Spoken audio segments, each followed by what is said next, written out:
सोचो, एक ऐसी दुनिया जहां एक्शन, इमोशन, रोमांस और फैंटेसी सब एक ही जगह मिल जाएं।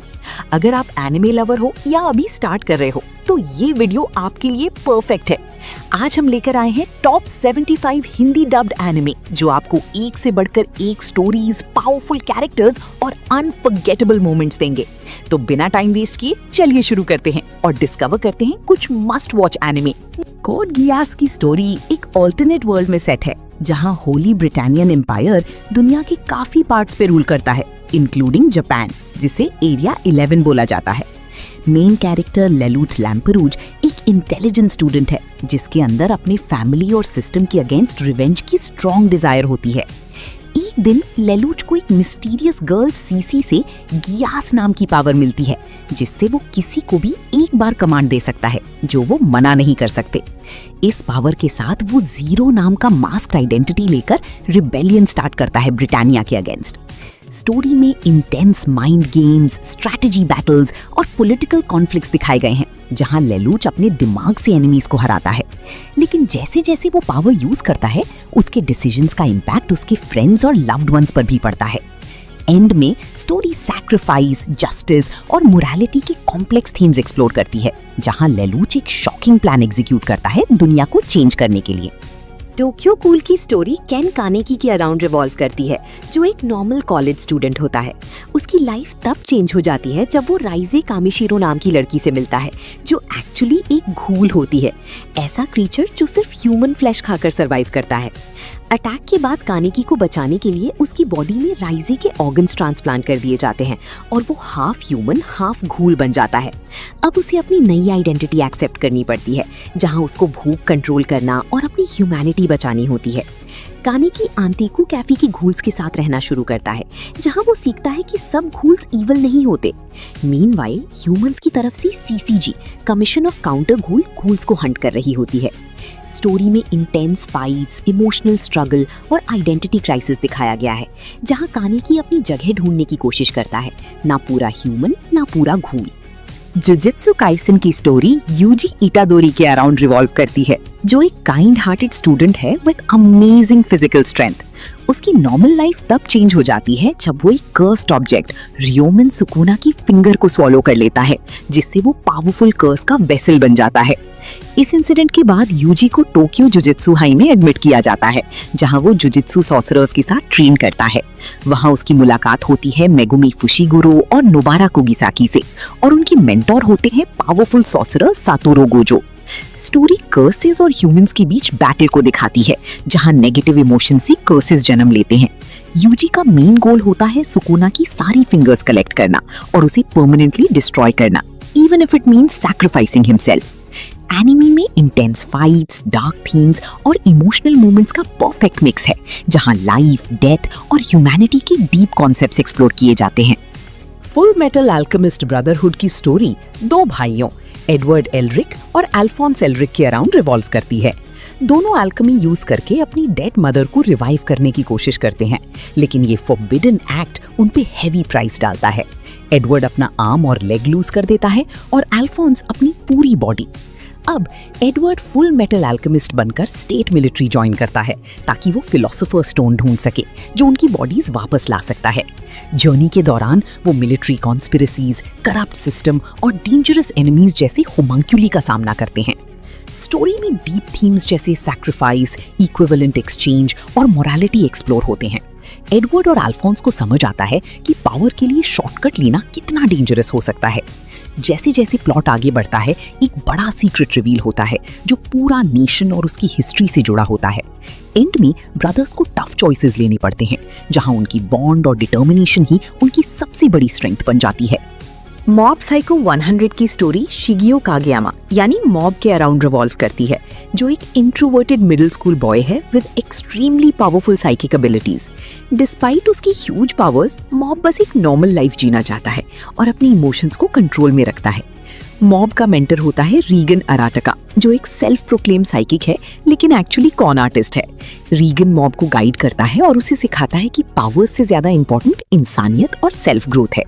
स्टोरी में मॉब का emotional meter important role play करता है। जब उसकी सप्रेस्ड फीलिंग्स 100% तक पहुंचती हैं, उसकी साइकिक पावर अनकंट्रोलेबल हो जाती है हर आर्क में मॉब अलग अलग इविल स्पिरिट्स और एस्पर्स से फाइट करता है, लेकिन साथ ही अपनी पर्सनल ग्रोथ पर भी फोकस करता है। एनिमे का मेन थीम है सेल्फ इम्प्रूवमेंट, इमोशंस को समझना और अपनी आइडेंटिटी फाइंड करना। एक्शन के साथ कॉमेडी और डीप लाइफ लेसन्स का परफेक्ट बैलेंस इस स्टोरी को यूनिक बनाता है। ब्लू एक्सोर्सिस्ट की स्टोरी एक नॉर्मल लुकिंग लड़के रिन ओकुमुरा के अराउंड रिवॉल्व करती है, जो एक्चुअली सेटन का बेटा होता है। रिन को बचपन से ही स्ट्रेंज पावर्स फील होती हैं, लेकिन उसकी लाइफ तब चेंज हो जाती है जब सेटन उसे अपनी दुनिया गेहेन्ना में ले जाना चाहता है। रिन के गार्डियन फादर फुजीमोटो उसे बचाते हुए सैक्रिफाइस कर देते हैं और यही मोमेंट रिन को स्ट्रॉन्ग बनाता है। रिन डिसाइड करता है कि वो अपने रियल फादर सेटन को डिफीट करेगा। इसके लिए वो ट्रू क्रॉस एकेडमी ज्वाइन करता है, जहां लोग एक्सॉर्सिस्ट बनने की ट्रेनिंग लेते हैं। यहाँ रिन अपनी आइडेंटिटी सीक्रेटली हाइड करता है, क्योंकि अगर सबको पता चल गया कि वो सेटन का बेटा है तो उसे एक्सेप्ट नहीं किया जाएगा। अकेडमी में रिन अपने भाई युकियो और नए फ्रेंड्स के साथ डीमन से फाइट करता है और ग्रेजुअली अपनी पावर्स कंट्रोल करना सीखता है। स्टोरी मेनली रिन के इंटरनल स्ट्रगल पे फोकस करती है। क्या वो अपनी डिमोनिक नेचर को कंट्रोल कर पाएगा या उसके अंदर का डार्कनेस उसे ओवरपावर करेगा? ये जर्नी एक्शन, इमोशंस और सेल्फ एक्सेप्टेंस का परफेक्ट मिक्स है। अकामे का किल की स्टोरी तत्सुमी नाम के एक इनोसेंट विलेज बॉय से स्टार्ट होती है, जो अपने गांव को हेल्प करने के लिए कैपिटल सिटी आता है। लेकिन जल्दी ही उसे पता चल जाता है कि कैपिटल का सिस्टम करप्ट है और पावरफुल लोग गरीबों का एक्सप्लॉयटेशन करते हैं। तत्सुमी की लाइफ तब चेंज होती है जब वो नाइट रेड नाम के असैसिन ग्रुप से मिलता है। ये ग्रुप सीक्रेटली करप्ट एम्पायर के अगेंस्ट फाइट करता है और इनजस्टिस को खत्म करने की कोशिश करता है। तत्सुमी उनके साथ ज्वाइन करता है और एक असैसिन बन जाता है। हर मेंबर के पास एक स्पेशल वेपन होता है, जिसे तीगू कहते हैं, जो बैटल्स को इंटेंस और डेडली बनाता है। स्टोरी में काफी ब्रूटल फाइट्स और अनएक्सपेक्टेड डेथ्स दिखाए गए हैं, जिससे इमोशनल इम्पैक्ट स्ट्रॉन्ग हो जाता है। मेन फोकस तत्सुमी की ग्रोथ, उसकी मॉरल डायलेमास और वॉर की हार्श रियलिटी पर है। अकामे, जो ग्रुप की स्ट्रॉन्गेस्ट मेंबर है, अपनी पास्ट और मिशन के बीच स्ट्रगल करती है। ये एनिमे दिखाता है कि जस्टिस के लिए फाइट करना इजी नहीं होता और हर विक्ट्री के साथ सैक्रिफाइसेस भी आते हैं। द 7 डेडली सिंस की स्टोरी एक फैंटेसी वर्ल्ड ब्रिटानिया में सेट है, जहां एक लेजेंडरी ग्रुप 7 डेडली सिंस को किंगडम के खिलाफ बिट्रेयल के लिए ब्लेम किया गया था और उन्हें एग्जाइल कर दिया गया। ईयर्स बाद होली नाइट्स पावर ग्रैब करके किंगडम को कंट्रोल कर लेते हैं। प्रिंसेस एलिजाबेथ हेल्प के लिए सिंस को ढूंढने निकलती है। उसकी जर्नी में सबसे पहले उसे मिलता है मेलियोडस, जो एक्चुअली सिंस का लीडर होता है और एक छोटा सा टैवर्न चलाता है। धीरे धीरे एलिजाबेथ और मेलियोडस बाकी मेंबर्स को गैदर करते हैं। हर एक के पास यूनिक पावर्स और अपना डार्क पास्ट होता है। स्टोरी में एक्शन, कॉमेडी और इमोशनल मोमेंट्स का स्ट्रॉन्ग मिक्स है। जैसे जैसे सिंस वापस यूनाइट होते हैं, वो होली नाइट्स की करप्शन के अगेंस्ट फाइट करते हैं और किंगडम को सेव करने की कोशिश करते हैं। मेन ट्विस्ट ये है कि मेलियोडस खुद एक डीमन है और उसका पास्ट काफी डार्क है। ओवरऑल एनिमे लॉयल्टी, फ्रेंडशिप और रिडेम्पशन की थीम्स को एक्सप्लोर करता है, जहां हर कैरेक्टर अपनी सिंस और पास्ट मिस्टेक से डील करता है। फायर फोर्स की स्टोरी एक यूनिक वर्ल्ड में सेट है, जहां लोग सडनली इन्फर्नल्स बन जाते हैं, यानी कि उनका बॉडी फायर मॉन्स्टर में ट्रांसफॉर्म हो जाता है।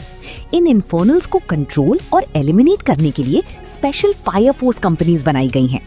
मेन कैरेक्टर शिनरा कुसाकबे एक यंग पायरोकाइनेटिक लड़का है, जिसके पैर से फायर निकलता है, इसीलिए उसे डेविल्स फुटप्रिंट्स कहा जाता है। शिनरा का गोल है हीरो बनना और उस मिस्ट्री को सॉल्व करना जो उसके फैमिली की डेथ के पीछे है। वो कंपनी 8 ज्वाइन करता है, जो दूसरी फायर फोर्स यूनिट्स के हिडन सीक्रेट्स और करप्शन को इन्वेस्टिगेट करती है। स्टोरी में ग्रेजुअली पता चलता है कि इन्फर्नल्स का कनेक्शन एक डार्क कंस्पिरेसी से है, जिसमें इवेंजलिस्ट नाम का मिस्टीरियस फिगर इन्वॉल्व है।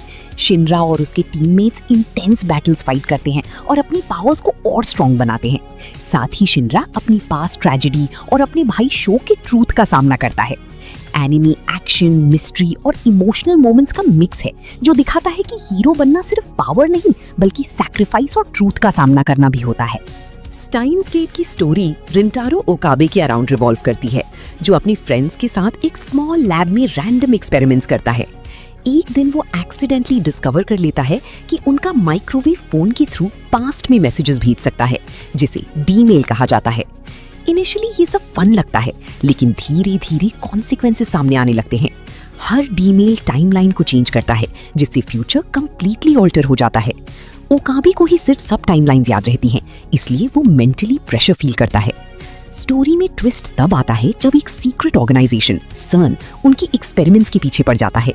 ओकाबे की क्लोज फ्रेंड कुरिसु माकी से भी उसकी हेल्प करती है टाइम ट्रैवल के रूल समझने में। जैसे जैसे सिचुएशन सीरियस होती है, ओकाबे रियलाइज करता है कि कुछ चेंजेस ट्रैजिक आउटकम्स ला रहे हैं, स्पेशली मयूरी की डेथ। अब उसे डिफिकल्ट चॉइसेस लेने पड़ते हैं टाइमलाइन को फिक्स करने के लिए। एनिमी सस्पेंस, साइंस और इमोशनल डेप्थ का स्ट्रॉन्ग मिक्स है जो दिखाता है कि टाइम को चेंज करना कितना डेंजरस हो सकता है। रीज़ीरो सीजन 1 की स्टोरी सुबारू नात्सुकी से स्टार्ट होती है, जो एक नॉर्मल लड़का है और अचानक एक फैंटेसी वर्ल्ड में टेलीपोर्ट हो जाता है। वहाँ उसकी मुलाकात होती है एमिलिया नाम की एक मिस्टीरियस लड़की से। सुबारू उसकी हेल्प करने का डिसीजन लेता है, लेकिन जल्दी ही उसे पता चलता है कि उसके पास एक स्ट्रेंज पावर है, रिटर्न बाय डेथ। मतलब जब भी वो मर जाता है, टाइम रिवाइंड हो जाता है एक फिक्स्ड पॉइंट पर। शुरू में सुबारू इस पावर को समझ नहीं पाता और बार बार पेनफुल डेथ्स फेस करता है। हर लूप में वो सिचुएशंस को बेटर करने की कोशिश करता है, जैसे एमिलिया को बचाना और अपने फ्रेंड्स को प्रोटेक्ट करना। धीरे धीरे वो रेम, राम और रोजवाल जैसे कैरेक्टर्स से मिलता है और पॉलिटिकल कॉन्फ्लिक्ट्स और विच कल्ट जैसी डेंजरस एनिमीज का सामना करता है। सुबारू का बिगेस्ट स्ट्रगल सिर्फ एनिमीज नहीं, बल्कि उसकी मेंटल ब्रेकडाउन भी है। हर डेथ उसे इमोशनली वीक बनाती है, लेकिन वो गिव अप नहीं करता। सीजन का मेन फोकस है उसकी growth, from a confused boy to someone जो अपनी मिस्टेक से सीख कर स्ट्रॉन्गर बनता है और अपने लव्ड वंस को बचाने के लिए फाइट करता है। स्वॉर्ड आर्ट ऑनलाइन की स्टोरी स्टार्ट होती है काजुतो किरीगाया यानी किरीटो से, जो एक गेमर है और एक advanced VR game sword art online में लॉग इन करता है। ये game full dive technology use करता है, जहां प्लेयर्स अपने माइंड से गेम कंट्रोल करते हैं।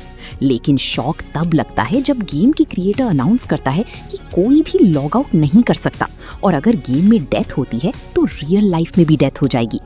किरीटो, जो एक स्किल्ड बीटा टेस्टर था, सोलो प्लेयर बनकर सर्वाइव करने का डिसीजन लेता है। हर लेवल क्लियर करना जरूरी होता है ताकि प्लेयर्स रियल वर्ल्ड में वापस जा सकें। जर्नी के दौरान उसकी मुलाकात आसुना से होती है, जो एक स्ट्रॉन्ग और ब्रेव प्लेयर है, और दोनों धीरे धीरे क्लोज हो जाते हैं। स्टोरी में एक्शन के साथ इमोशनल मोमेंट्स भी हैं, जहां प्लेयर्स फियर, फ्रेंडशिप और सर्वाइवल के लिए फाइट करते हैं। किरीटो को ना सिर्फ मॉन्स्टर्स बल्कि बिट्रेयल और ह्यूमन ग्रीड का भी सामना करना पड़ता है। एंड में फोकस है होप, लव और डिटर्मिनेशन पर, जिससे वो इम्पॉसिबल सिचुएशन में भी फाइट करता है। नो गेम नो लाइफ की स्टोरी सोरा और शीरो नाम के 2 जीनियस सिबलिंग्स पर बेस्ड है, जो ऑनलाइन गेमिंग वर्ल्ड में ब्लैंक नाम से अनबीटेबल प्लेयर्स के रूप में फेमस हैं। रियल लाइफ में वो सोशली ऑकवर्ड हैं, लेकिन गेम्स में उनका कोई मैच नहीं। एक दिन उन्हें एक मिस्टीरियस बीइंग टेट चैलेंज करता है चेस के गेम में। जब वो जीत जाते हैं, टेट उन्हें एक फैंटेसी वर्ल्ड डिसबोर्ड में ले जाता है। इस वर्ल्ड में सब कुछ गेम्स से डिसाइड होता है, पॉलिटिक्स, फाइट्स, इवन बॉर्डर्स। यहाँ 16 रेसेस रहती हैं और ह्यूमंस, ह्यूमैनिटी, सबसे वीक माने जाते हैं। सोरा और शीरो डिसाइड करते हैं कि वो गेम्स के थ्रू पूरा वर्ल्ड जीतेंगे और टेट को हराकर अल्टीमेट गॉड बनेंगे। दोनों अपनी इंटेलिजेंस और माइंड गेम से इम्पॉसिबल सिचुएशंस को टर्न कर देते हैं। स्टोरी में क्लेवर स्ट्रैटेजीज, साइकोलॉजिकल बैटल्स और ट्विस्ट्स भरे हुए हैं। साथ ही उनका बॉन्ड और ट्रस्ट भी हाईलाइट होता है। ओवरऑल ये एनिमे दिखाता है कि ब्रेन पावर और टीम वर्क से कोई भी चैलेंज जीता जा सकता है। That time I got reincarnated as a slime की स्टोरी सतोरू मिकामी से स्टार्ट होती है, जो एक नॉर्मल सैलरी मैन होता है। एक दिन उसकी डेथ हो जाती है, लेकिन इंस्टेड ऑफ एंडिंग वो एक फैंटेसी वर्ल्ड में रीइंकार्नेट हो जाता है एज अ स्लाइम। इनिशियली ये वीक लगता है, लेकिन उसे कुछ ओवरपावर्ड एबिलिटीज मिलती हैं, जैसे प्रीडेटर और ग्रेट सेज, जिससे वो स्किल्स अब्सॉर्ब और एनालाइज कर सकता है। नए वर्ल्ड में वो रिमुरू टेम्पेस्ट नाम से जाना जाता है। वो एक पावरफुल ड्रैगन वेल्डोरा से दोस्ती करता है और ग्रेजुअली अपनी स्ट्रेंथ बढ़ाता है। रिमुरू का गोल सिंपल है, एक पीसफुल नेशन बनाना जहां सब रेसेस साथ में रह सकें। इस जर्नी में वो गॉब्लिन्स, वुल्व्स और दूसरे मॉन्स्टर्स को यूनाइट करता है और उनका लीडर बन जाता है। स्टोरी में एक्शन के साथ पॉलिटिक्स और वर्ल्ड बिल्डिंग भी स्ट्रॉन्ग है।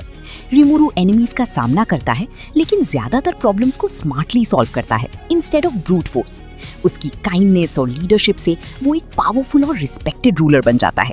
ओवरऑल ये एनिमे फ्रेंडशिप, ग्रोथ और एक आइडियल वर्ल्ड बनाने की जर्नी को हाईलाइट करता है। ओवरलॉर्ड की स्टोरी मोमोंगा नाम के एक पावरफुल प्लेयर से स्टार्ट होती है, जो एक वीआर गेम यग्द्रासिल का लास्ट मोमेंट तक वेट करता है जब सर्वर्स शटडाउन होने वाले होते हैं। लेकिन लॉग आउट होने के बजाय वो गेम वर्ल्ड में ही ट्रैप हो जाता है, अपनी कैरेक्टर आइनजुअल गाउन के फॉर्म में। अब एनपीसीज भी रियल पर्सनालिटीज डेवलप कर लेते हैं और उसे अपना सुप्रीम लीडर मानते हैं। आइंस डिसाइड करता है कि वो इस नए वर्ल्ड को एक्सप्लोर करे और अपने गिल्ड मेंबर्स का नाम फेमस करे। वो नाजरिक नाम के पावरफुल बेस का रूलर होता है, जहां एल्बिडो, डेमियर जैसे लॉयल गार्डियंस उसकी सर्विस करते हैं। धीरे धीरे वो अपनी पावर और इंटेलिजेंस से सराउंडिंग किंगडम्स पर इन्फ्लुएंस जमाने लगता है। स्टोरी में डार्क टोन है, जहां आइंस एक एंटी हीरो बन जाता है। वो अपने गोल्स के लिए रूथलेस डिसीजंस लेता है, चाहे इनोसेंट लोगों की जान ही क्यों ना जाए।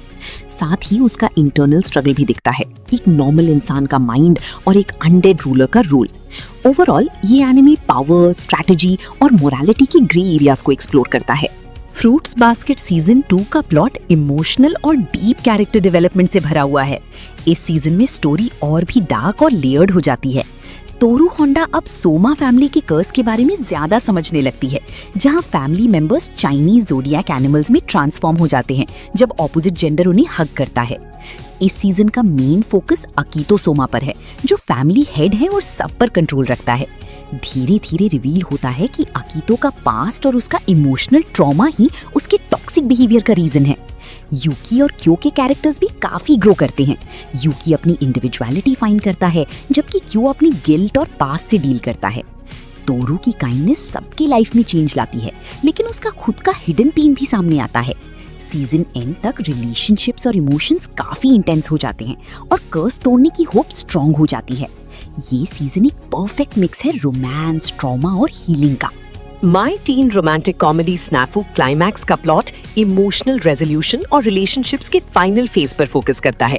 ये सीजन मेनली हचिमान हिकिगाया, युकिनो युकिनोशिता और यूई युईगाहामा के कॉम्प्लेक्स लव ट्रायंगल और पर्सनल ग्रोथ को एक्सप्लोर करता है। स्टोरी शुरू होती है जब युकिनो अपनी इंडिपेंडेंस प्रूव करने के लिए एक प्रॉम इवेंट ऑर्गेनाइज करने का डिसीजन लेती है। हचिमान उसकी हेल्प करता है, लेकिन इनडायरेक्टली, क्योंकि वो चाहता है कि युकिनो खुद स्ट्रांग बने। यूई अपनी फीलिंग्स को समझ रही होती है, पर वो फ्रेंडशिप और लव के बीच स्टक है। सीजन का कोर थीम जेन्युइन रिलेशनशिप्स है। हचिमान फाइनली समझता है कि सुपरफिशियल सॉल्यूशन से काम नहीं चलेगा, उसको अपनी रियल फीलिंग्स एक्सेप्ट करनी पड़ती हैं। धीरे धीरे सब कैरेक्टर्स इमोशनली कन्फ्रंट करते हैं अपनी फियर्स और डिजायर्स। एंड में हचिमान और युकिनो एक ऑनेस्ट और रियल रिलेशनशिप स्टार्ट करते हैं, जबकि यूई अपनी फीलिंग्स को सैक्रिफाइस करके उन्हें सपोर्ट करती है। ये सीजन क्लोजर देता है, बिटर स्वीट बट सैटिस्फाइंग, जहां सब कैरेक्टर्स मैच्योर हो जाते हैं इमोशनली। फायर फोर्स सीजन 2 का प्लॉट और ज्यादा इंटेंस और मिस्ट्री ड्रिवन हो जाता है। इस सीजन में शिनरा कुसाकाबे अपनी अडोला बर्स्ट पावर को समझने की कोशिश करता है और इवेंजलिस्ट नाम के डेंजरस ग्रुप के सीक्रेट्स अनकवर करता है। कंपनी 8 अब एक्टिवली इवेंजलिस्ट और व्हाइट क्लैड ऑर्गेनाइजेशन के अगेंस्ट फाइट करती है, जो दुनिया को ग्रेट कैटेक्लिज्म से डिस्ट्रॉय करना चाहते हैं। शिनरा का छोटा भाई शो कुसाकाबे भी इस ग्रुप का पार्ट है और दोनों भाइयों के बीच इमोशनल कॉन्फ्लिक्ट हाईलाइट होता है। सीजन में अडोला लिंक और पैरेलल डिमेंशन के कॉन्सेप्ट्स इंट्रोड्यूस होते हैं, जिससे पता चलता है कि इन्फर्नलाइजेशन का रियल सोर्स क्या है। कैप्टन बेनीमारू शिनमॉन और दूसरे कैरेक्टर्स भी अपनी पावर और बैक स्टोरी के थ्रू शाइन करते हैं। शिनरा ग्रेजुअली हीरो बनने के अपने गोल के करीब आता है, लेकिन उसे समझ आता है कि दुनिया को बचाना इतना सिंपल नहीं है। सीजन एंड तक स्टेक्स हाई हो जाते हैं और अपकमिंग वॉर का स्ट्रॉन्ग सेटअप मिलता है, फुल ऑफ एक्शन, इमोशन और suspense. BNA brand new animal का प्लॉट एक यूनिक वर्ल्ड में सेट है, जहां ह्यूमंस और beastmen, half human half animal beings के बीच कॉन्फ्लिक्ट होता है। स्टोरी फॉलो करती है मिचिरू कागेमोरी को, जो सडनली एक तानुकी बीस्टमैन बन जाती है, बिना समझे कि ये कैसे हुआ। अपनी न्यू आइडेंटिटी को समझने के लिए वो एनिमा सिटी जाती है, जो बीस्टमैन के लिए एक सेफ हेवन है। वहां उसकी मुलाकात होती है शिरो ओगामी से, जो एक पावरफुल वुल्फ बीस्टमैन है और ह्यूमंस पर ट्रस्ट नहीं करता। शिरो मिचिरू की हेल्प करता है उसकी ट्रांसफॉर्मेशन की मिस्ट्री को सॉल्व करने में। धीरे धीरे रिवील होता है कि मिचिरू का चेंज एक एक्सपेरिमेंट का रिजल्ट है और कुछ ऑर्गेनाइजेशंस बीस्टमैन को कंट्रोल या डिस्ट्रॉय करना चाहते हैं। स्टोरी में डिस्क्रिमिनेशन, आइडेंटिटी क्राइसिस और कोएग्जिस्टेंस जैसे थीम्स एक्सप्लोर होते हैं। एंड में मिचिरू अपनी पावर्स एक्सेप्ट करती है और ट्रूथ एक्सपोज करने में हेल्प करती है, जबकि शिरो अपने पास्ट से कन्फ्रंट करता है। ये एनिमे एक्शन, इमोशंस और सोशल मैसेज का स्ट्रॉन्ग मिक्स है। The misfit of demon king academy का प्लॉट एक ओवरपावर्ड डीमन किंग की स्टोरी है जो 2000 साल बाद रीइनकार्नेट होता है। एनोस वॉल्डिगॉर्ड, जो पहले डीमन किंग ऑफ टिरनी था, पीस के लिए अपनी लाइफ सैक्रिफाइस करता है और फ्यूचर में दोबारा जन्म लेता है। रीइनकार्नेशन के बाद वो डीमन किंग एकेडमी ज्वाइन करता है, लेकिन वहां उसे मिसफिट डिक्लेयर कर दिया जाता है क्योंकि उसका पावर सिस्टम और हिस्ट्री रिकॉर्ड्स मैच नहीं करते। सोसाइटी में उसकी असली आइडेंटिटी को डिस्टॉर्ट कर दिया गया होता है और फेक डीमन किंग का कॉन्सेप्ट बना दिया गया है। एनोस इजीली सबको ओवरपावर करता है, चाहे वो स्टूडेंट्स हो या पावरफुल टीचर्स, और अपनी रियल आइडेंटिटी प्रूव करने की कोशिश करता है। उसकी लॉयल फ्रेंड्स मीशा और साशा के साथ उसका बॉन्ड भी स्टोरी का इमोशनल पार्ट है। सीजन में ग्रेजुअली रिवील होता है कि किसी ने पास्ट हिस्ट्री को मैनिपुलेट किया है। एंड तक एनोस ट्रूथ एक्सपोज करता है और अपनी राइटफुल प्लेस रिक्लेम करता है। ये एनिमे एक्शन, कॉमेडी और ओपी प्रोटैगनिस्ट वाइब्स का परफेक्ट कॉम्बो है। The God of High School का प्लॉट एक high energy martial arts tournament के अराउंड रिवॉल्व करता है, जहां कोरिया के टॉप फाइटर्स compete करते हैं। स्टोरी का मेन कैरेक्टर जिन मोरी है, जो एक केयरफ्री और इंसेनली स्ट्रॉन्ग फाइटर है जिसका ड्रीम है सबसे पावरफुल बनना। टूर्नामेंट का नाम गॉड ऑफ हाई स्कूल है और विनर को मिलती है एक विश, मतलब जो चाहो वो मिल सकता है। मोरी अपने नए फ्रेंड्स हान डीवी और यू मीरा के साथ पार्टिसिपेट करता है। Initially fights normal martial arts जैसी लगती हैं, बट धीरे धीरे पता चलता है कि कंटेस्टेंट सुपरनैचुरल पावर्स यूज कर रहे हैं, जिसे चार्योक कहा जाता है। जैसे जैसे स्टोरी आगे बढ़ती है, टूर्नामेंट एक सिंपल कंपटीशन से एक बड़ा कंस्पिरेसी बन जाता है, जहां गॉड्स, कल्ट्स और हिडन ऑर्गेनाइजेशंस इन्वॉल्व होते हैं। मोरी की रियल आइडेंटिटी भी रिवील होती है, जो उसे एक माइथोलॉजिकल लेवल का कैरेक्टर बना देती है। ओवरऑल एनिमे एक्शन, कॉमेडी और माइथोलॉजी का परफेक्ट मिक्स है, जहां दोस्ती और पावर का इंटेंस क्लैश देखने को मिलता है। Tonikawa over the moon for you एक स्वीट और यूनिक लव स्टोरी है जो टिपिकल रोमांस एनिमे से थोड़ी अलग फील देती है। स्टोरी स्टार्ट होती है नासा युजाकी से, जो एक जीनियस स्टूडेंट है। एक रात वो एक मिस्टीरियस और ब्यूटीफुल लड़की सुकासा त्सुकुयोमी को देखता है और उसे देखते ही लव हो जाता है। एक्सीडेंट के बाद सुकासा उसकी लाइफ सेव करती है, लेकिन एक कंडीशन पर, अगर नासा उससे शादी करे। नासा बिना हेजिटेट किए हाँ बोल देता है। कुछ साल बाद सुकासा सडनली वापस आती है और दोनों ऑफिशियली मैरिड लाइफ स्टार्ट करते हैं, बिना प्रॉपर डेटिंग फेज के। स्टोरी मेनली उनकी न्यूली मैरिड लाइफ के क्यूट, फनी और हार्ट वार्मिंग मोमेंट्स को एक्सप्लोर करती है। डेली लाइफ की छोटी छोटी सीन्स जैसे शॉपिंग, कुकिंग और एक दूसरे को समझना इस एनिमे का कोर है। धीरे धीरे हिंट्स मिलते हैं कि सुकासा का पास्ट नॉर्मल नहीं है, जिससे मिस्ट्री भी ऐड होती है। ओवरऑल ये एनिमे प्योर होलसम वाइब्स देता है, जहां लव सिंपल, इनोसेंट और डीपली इमोशनल वे में दिखाया गया है।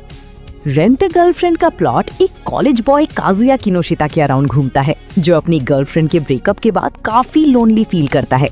अपनी सैडनेस को डील करने के लिए वो एक रेंटल गर्लफ्रेंड ऐप यूज करता है और वहां से मिलती है चिजुरू मिजुहारा, जो एक परफेक्ट, स्वीट और केयरिंग गर्लफ्रेंड का रोल प्ले करती है।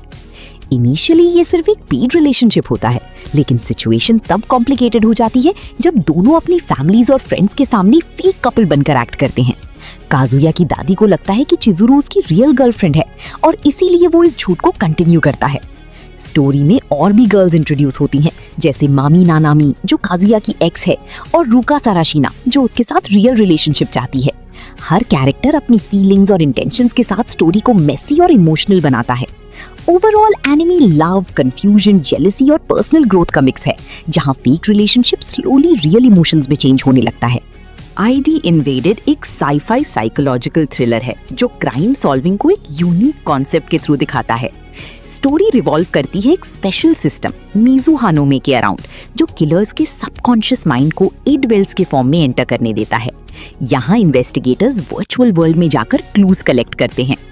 मेन कैरेक्टर अकिहितो नारीहिसागो है, जो एक एक्स डिटेक्टिव है और अब एक प्रिजनर बन चुका है। उसे इडवेल्स में भेजा जाता है, जहां वो साकाइडो नाम का डिटेक्टिव पर्सोना यूज करता है। हर केस में एक फ्रैगमेंटेड वर्ल्ड होता है, जहां एक मर्डर मिस्ट्री सॉल्व करनी होती है। जैसे जैसे स्टोरी आगे बढ़ती है, एक dangerous serial killer John walker का मिस्ट्री सामने आता है, जो दूसरे किलर्स को मैनिपुलेट करता है। नारीहिसागो का पर्सनल पास्ट भी डीपली कनेक्टेड होता है क्राइम से, जिससे स्टोरी और इंटेंस हो जाती है। Anime mind bending concepts, emotional trauma और साइकोलॉजिकल डेप्थ का स्ट्रॉन्ग मिक्स है। रियलिटी और सबकॉन्शियस के बीच का लाइन ब्लर होता रहता है, मेकिंग इट अ ग्रिपिंग और thought provoking experience. Somali and the forest spirit एक इमोशनल फैंटेसी स्टोरी है जो एक डेंजरस वर्ल्ड में सेट है जहां ह्यूमंस ऑलमोस्ट एक्सटिंक्ट हो चुके हैं। मॉन्स्टर्स और स्पिरिट्स ने दुनिया पर कंट्रोल ले लिया है और ह्यूमंस को हंट किया जाता है। स्टोरी का फोकस है एक छोटी लड़की सोमाली और एक एंशिएंट गोलम के बीच के बॉन्ड पर। गोलम एक फॉरेस्ट गार्डियन है जिसका काम जंगल को प्रोटेक्ट करना है, लेकिन जब वो सोमाली को अकेला पाता है तो उसे अपनी डॉटर की तरह ट्रीट करने लगता है। दोनों एक जर्नी पर निकलते हैं जहां गोल है सोमाली की रियल ह्यूमन पेरेंट्स को ढूंढना। ट्रैवल के दौरान वो डिफरेंट क्रीचर्स से मिलते हैं, कुछ काइंड होते हैं और कुछ डेंजरस। धीरे धीरे गोलम जो ओरिजिनली इमोशनलेस है ह्यूमन फीलिंग समझने लगता है, स्पेशली लव और केयर। एक ट्रैजिक ट्विस्ट ये है कि गोलम की लाइफ लिमिटेड है और उसके पास ज्यादा टाइम नहीं है सोमाली के साथ, इसलिए हर मोमेंट इमोशनल और प्रेशियस लगता है। ओवरऑल ये एनिमे लव, लॉस और फादर डॉटर बॉन्ड का हार्ट टचिंग एक्सपीरियंस देता है। कागुया-sama लव इज वॉर सीजन 2 का प्लॉट और भी ज्यादा फनी, स्मार्ट और इंटेंस माइंड गेम से भरा हुआ है। स्टोरी फिर से शुचियन एकेडमी के स्टूडेंट काउंसिल के अराउंड रिवॉल्व करती है।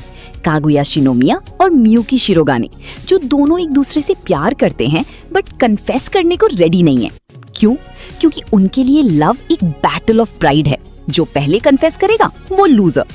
इस सीजन में उनके माइंड गेम्स और भी क्रिएटिव हो जाते हैं, कभी टेक्सटिंग के थ्रू ट्रिक्स, कभी फेस्टिवल प्लानिंग, तो कभी सिंपल सिचुएशंस को भी साइकोलॉजिकल वॉर बना देते हैं।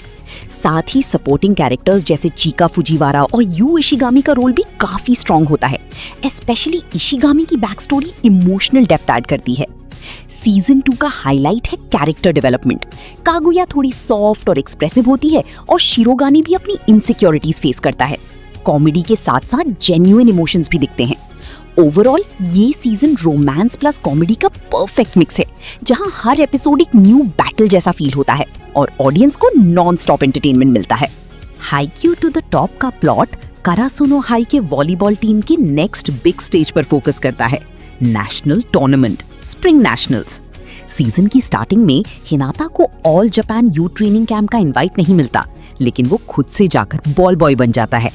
यहाँ से उसकी ग्रोथ स्टार्ट होती है। वो ऑब्जर्व करता है, गेम को डीपर लेवल पर समझता है। दूसरी साइड कागेयामा को ऑफिशियल ट्रेनिंग कैंप मिलता है, जहां वो टॉप लेवल प्लेयर्स के साथ प्रैक्टिस करता है और अपनी स्किल्स और इम्प्रूव करता है। करासुनो टीम भी इंटेंस प्रैक्टिस करती है ताकि नेशनल्स के लिए रेडी हो सके। नेशनल स्टार्ट होते ही मैचेस का प्रेशर और एक्साइटमेंट दोनों बढ़ जाता है। करासुनो का पहला बड़ा मैच इनारिजाकी हाई के अगेंस्ट होता है, जो एक पावरफुल टीम है लेड बाय मिया ट्विंस। ये match full of strategy, team work और इंसेन रैली से भरा होता है। सीजन का main focus character growth, team work और डिटर्मिनेशन पर है। हिनाता और कागेयामा दोनों इवॉल्व होते हैं और करासुनो प्रूव करता है कि वो सिर्फ फॉलन क्रोज नहीं बल्कि स्ट्रॉन्ग कंटेंडर्स हैं। अकुदामा ड्राइव का प्लॉट एक फ्यूचरिस्टिक साइबरपंक जापान में सेट है, जहां सोसाइटी कांसाई और कांटो के बीच डिवाइड हो चुकी है। स्टोरी एक नॉर्मल लड़की स्विंडलर से स्टार्ट होती है, जो गलती से डेंजरस क्रिमिनल्स के ग्रुप अकुदामा के साथ इन्वॉल्व हो जाती है। ये अकुदामा लोग हाई लेवल क्रिमिनल्स होते हैं, जैसे कुरियर, ब्रॉलर, डॉक्टर, हैकर और कट थ्रोट। हर एक का अपना यूनिक स्किल सेट होता है। उन्हें एक मिस्टीरियस मिशन दिया जाता है, एक हेवीली गार्डेड ट्रेन से एक इम्पोर्टेंट कार्गो को रेस्क्यू करना। जैसे जैसी स्टोरी आगे बढ़ती है, पता चलता है कि ये कार्गो एक्चुअली 2 बच्चे हैं, जिनमें कुछ सीक्रेट पावर्स और बड़ा पॉलिटिकल मिस्ट्री जुड़ा हुआ है। गवर्नमेंट एग्जीक्यूशनर्स उन्हें रोकने के लिए हर पॉसिबल एफर्ट करती है। स्विंडलर जो ओरिजिनली इनोसेंट थी, धीरे धीरे एक रियल अकुदामा बनने लगती है to protect the kids. Series full of action, twists और डार्क थीम्स है, जहां मोरालिटी ग्रे है और सिस्टम करप्ट दिखाया गया है। इनमें स्टोरी इमोशनल और ट्रैजिक टर्न लेती है, शोइंग सैक्रिफाइस, आइडेंटिटी और फ्रीडम का रियल मीनिंग। डेकाडेंस का प्लॉट एक पोस्ट अपोकलिप्टिक वर्ल्ड में सेट है, जहां ह्यूमंस गडोल नाम के डेंजरस मॉन्स्टर्स से फाइट कर रहे होते हैं। बचे हुए लोग एक जायंट मूविंग फोर्ट्रेस डेकाडेंस के अंदर रहते हैं, जो उनका लास्ट होप है सर्वाइवल के लिए। स्टोरी नत्सुमे नाम की एक एनर्जेटिक लड़की और कबुरागी नाम की एक साइलेंट मिस्टीरियस रिपेयरमैन के अराउंड रिवॉल्व करती है। नत्सुमे का ड्रीम होता है वॉरियर, गियर बनने का, लेकिन एक एक्सीडेंट की वजह से उसका आर्म आर्टिफिशियल होता है और उसे फाइटर बनने से रोक दिया जाता है। फिर भी वो गिव अप नहीं करती। ट्विस्ट तब आता है जब रिवील होता है कि ये दुनिया एक्चुअली एक गेम जैसी सिस्टम है जो साइबॉर्ग्स कंट्रोल करते हैं फॉर एंटरटेनमेंट। ह्यूमंस अननोइंगली इस सिस्टम का पार्ट हैं। कबुरागी खुद एक साइबॉर्ग है जो रूल्स ब्रेक करता है और नत्सुमे को हेल्प करता है सिस्टम के अगेंस्ट फाइट करने में। जैसे जैसे स्टोरी आगे बढ़ती है, दोनों सिस्टम के ट्रूथ को चैलेंज करते हैं। सीरीज एक्शन के साथ डीप थीम्स एक्सप्लोर करती है, फ्रीडम, आइडेंटिटी और पर्पस का real meaning. Tower of God का प्लॉट एक मिस्टीरियस टावर के अराउंड रिवॉल्व करता है, जहां बोला जाता है कि जो भी टॉप तक पहुंचता है उसकी हर विश फुलफिल हो जाती है, चाहे पावर हो, मनी हो या कुछ और। स्टोरी स्टार्ट होती है बाम नाम के एक इनोसेंट लड़के से, जो अपनी दोस्त रेचल के पीछे टावर के अंदर एंटर करता है। टावर के अंदर हर फ्लोर पर डेंजरस टेस्ट्स होते हैं, जिसे पास करके ही ऊपर जा सकते हैं। बाम को जल्दी ही नए एलाइज मिलते हैं, खून और राख, जो उसकी जर्नी में इम्पोर्टेंट रोल प्ले करते हैं।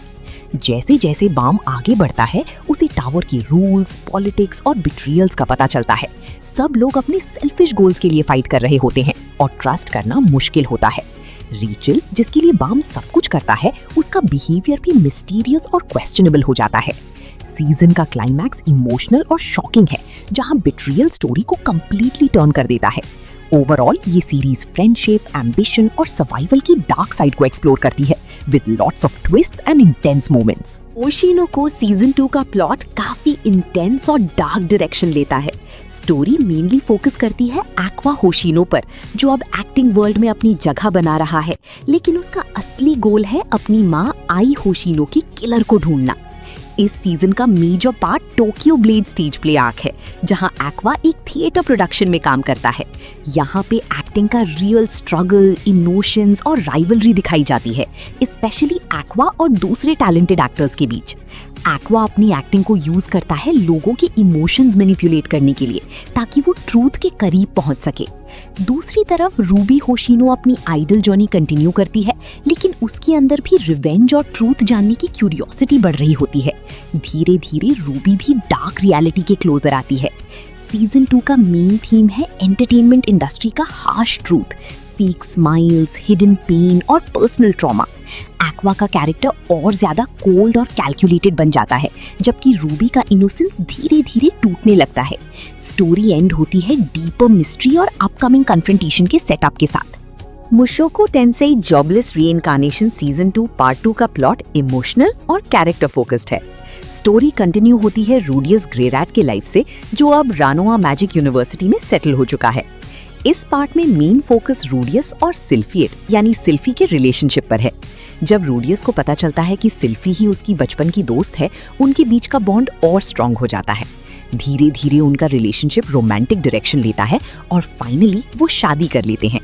ये पार्ट रूडियस की इमोशनल हीलिंग को भी दिखाता है, स्पेशली उसके पास ट्रॉमा और लोनलीनेस से निकलना। साथ ही रूडियस अपनी फैमिली मेंबर्स, स्पेशली अपनी मिसिंग माँ जेनिथ ग्रेरैट को ढूंढने का प्लान बनाता है। इसके लिए वो एक डेंजरस जर्नी पर जाने का डिसीजन लेता है, जहां उसे नई चैलेंजेस और इमोशनल स्ट्रगल्स फेस करने पड़ते हैं। Overall season 2 part 2 growth, love और रिस्पॉन्सिबिलिटी के थीम्स को हाईलाइट करता है। रूडियस एक इमेच्योर लड़के से एक रिस्पॉन्सिबल अडल्ट बनने की तरफ बढ़ रहा है और स्टोरी फ्यूचर एडवेंचर्स के लिए स्ट्रॉन्ग सेटअप क्रिएट करती है।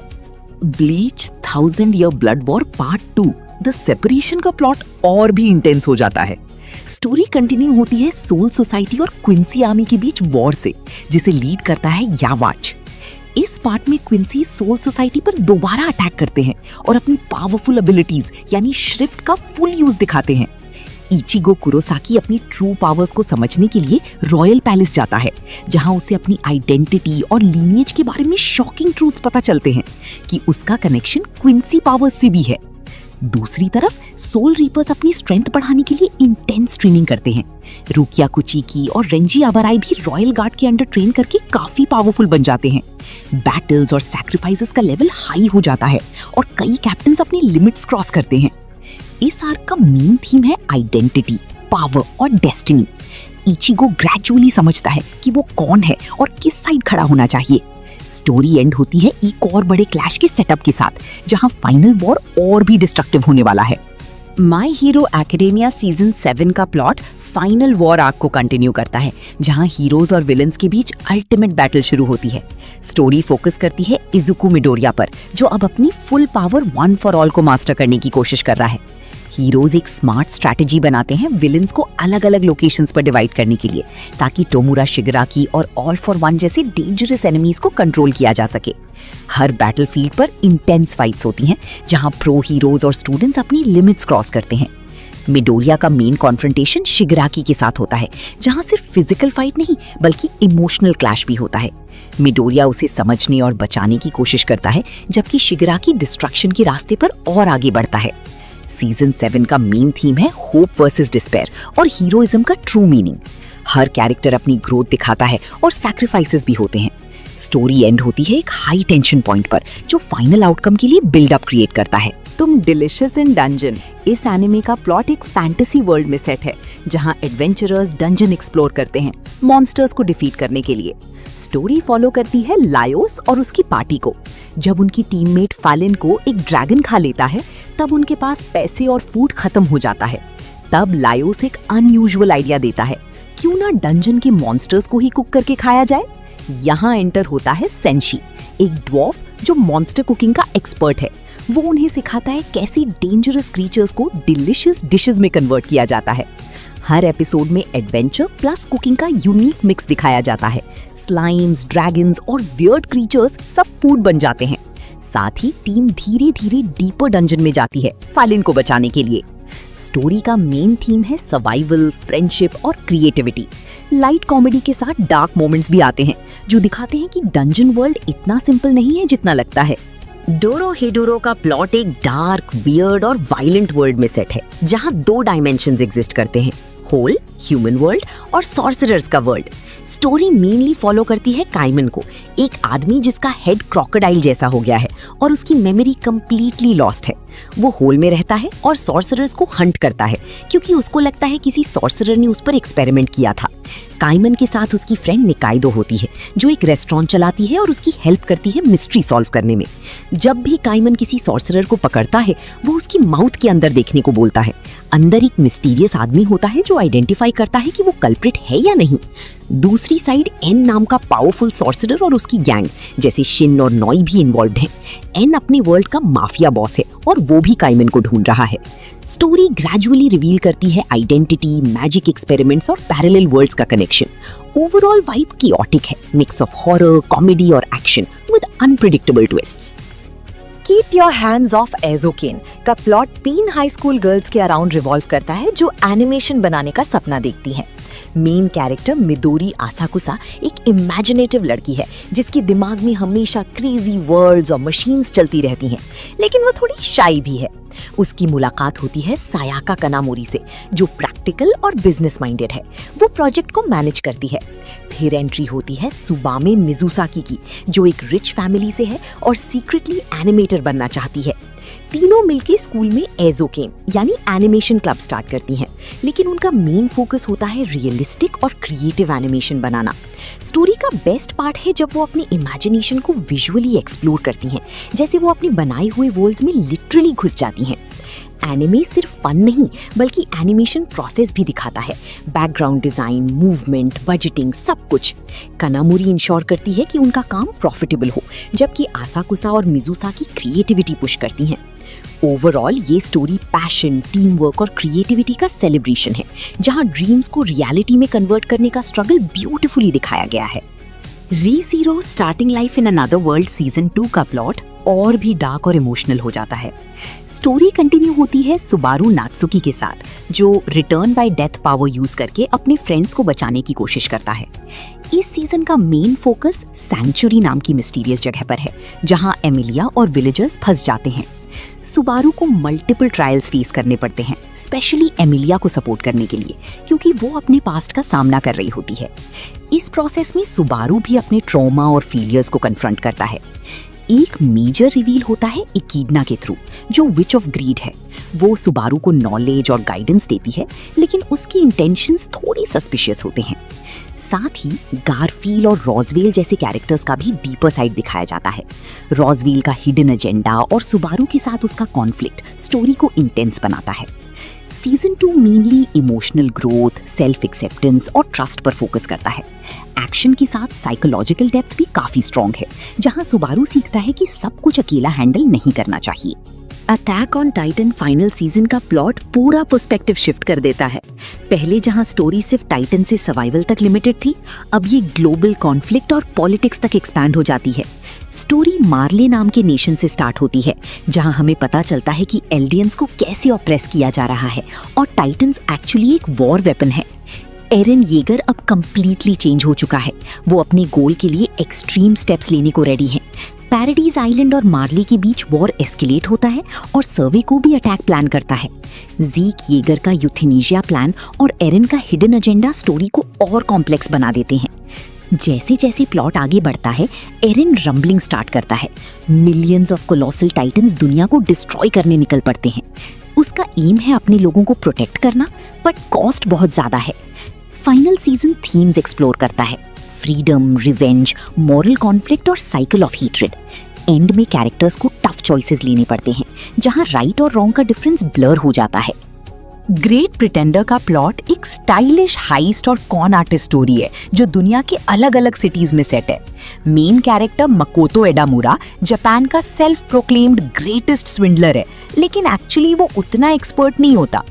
एक दिन वो लॉरेंट थियरी नाम के मिस्टीरियस फ्रेंच कॉनमैन को स्कैम करने की कोशिश करता है, पर खुद ही उसके गैंग में फंस जाता है।